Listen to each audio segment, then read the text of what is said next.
Coming up next is Adam Romano, the founder and president of Castle Island Brewing Company, and actually my old roommate. So, Adam, come on up. Cheers. There you go. Thanks, bro. We keep it in the hi, family. everybody. I'm Adam Romano, as Fern said, from Castle Island Brewing Company. We are a brand new brewery in Norwood, Mass. We opened about 5 months ago. Castle Island is a reference to a great South Boston landmark, a block from my home. Also happens to be my favorite place in the city, and I figured to make a pretty good name for a brewery, so I went with it. The idea for Castle Island really came from what I saw as a vision for great, accessible beer, but without pretense, priced right, and with a distribution-first focus. Since we opened in January, we've actually accomplished quite a bit. We opened a 20,000 square foot brewery with 7,000 barrels of capacity, full packaging capabilities, cold storage, and expansion space for up to 50,000 barrels. We started with a team of 4. We've now grown to 16, plus we have a promo team of 11 that helps us with promotional events out in the trade. We have sold over 12,000 CEs in just 5 months, launching with 1 market in Boston. We've since expanded to 2. But we still haven't even fully filled out the full market within Massachusetts. And then finally, being in those 3 markets, where's my clicker? There we go. We have over more than 570 accounts that have purchased the product in the last 60 days. We spend a lot of time in the trade monitoring those accounts, and we hear a lot of questions. Our answer to these questions is actually a pretty simple one. Shut up and drink it. It's beer. We're really not trying to overcomplicate it. We're confident saying this because this is what we do. We try to brew crushable, again, accessible beers that play well in the on-premise, in the off-premise, and in accounts of all types. Our flagship beer is Candlepin. It's the beer the judges are drinking right now. Candlepin is a hoppy session ale, 4.4% alcohol, Columbus and Citra hops, just crushable pale ale, kind of designed to be the ultimate lawnmower beer. It's named after a classic New England pastime, and right now it's hitting a $10.99 price point on the shelf, which makes it within reach for most consumers, whether casual or savvy. But it's also quality enough to score a 93 on Beer Advocate. Again, this is what we do. Great beers, great price point, great availability. Here's what's ahead in the next 6 months. We're going to be putting in a tap room this fall.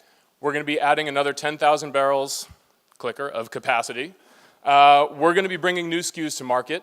And finally, we're going to be filling out the remaining 2 territories within Massachusetts. But these are all short-term goals. In the long-term goal, we do have another vision. We'd really like to take a vacation. Before we can get there, though, we're going to grow this brand, and we're going to need a bigger castle. Thanks very much.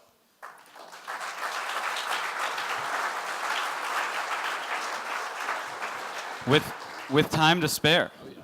Here's your mic. So what do you guys think of Castle Island? I'll start with Carmen. I try to make this a rule for myself, and it's to not go to the grocery store hungry, because I end up getting a bunch of stuff that I don't need, and sort of like my eyes are wider than they ought to be.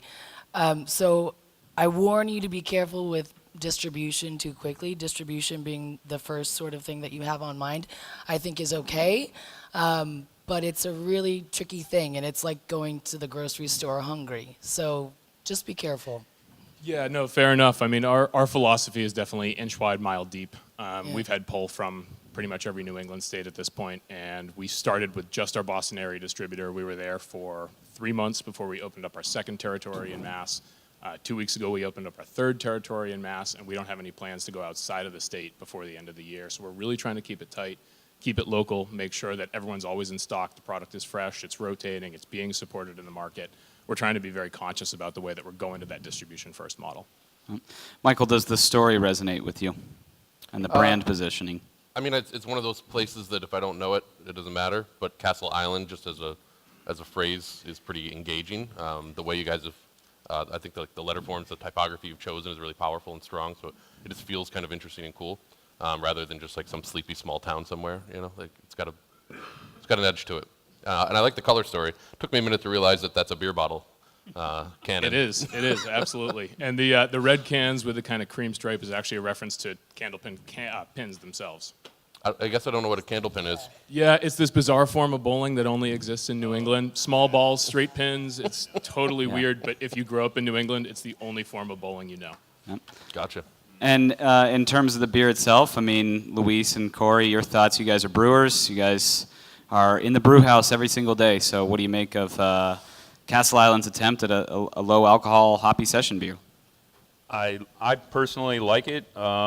It's not. It doesn't have that watery taste that some sessionable beers have that don't have enough body. I think it could use a little more body because it has to me it has a more of a harsh bitterness. I think the body would tone that down a little bit. But otherwise, I think it's good. You lost me at Crushable the other two. Luis? Yeah, I mean, I would take this to the beach. For sure. It's very nice. Congrats on all the growth. That's fast. Thank you. We're trying to temper it and do it smart, but when they want more, we're going to brew more. That's right. No, it's very nice. It's a good competition. We got some good. There's some good brands this year, yeah. All right, Carmen, I'll give you the final word with the last 20 seconds. Great pitch. I don't know. I feel like I already gave my word. All right, all right. Well, there you go. Adam, nice work. Cheers. Suck it, Chris. That's my-